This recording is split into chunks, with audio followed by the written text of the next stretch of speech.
Hey guys, here's your Curvy flip tip of the day.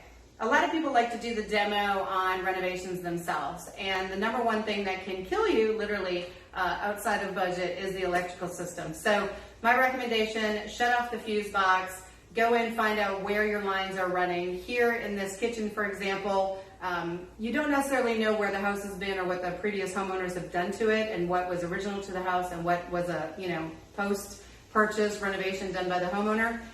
In this particular kitchen, we have both vertical and horizontal electrical boxes. So we have lines that are literally running potentially in all directions. The last thing I want to do is just, grab my Sawzall and cut into the wall and then electrocute myself, because that wouldn't be fun for anybody except maybe, that wouldn't be any fun for anybody. So my recommendation, shut off the power box.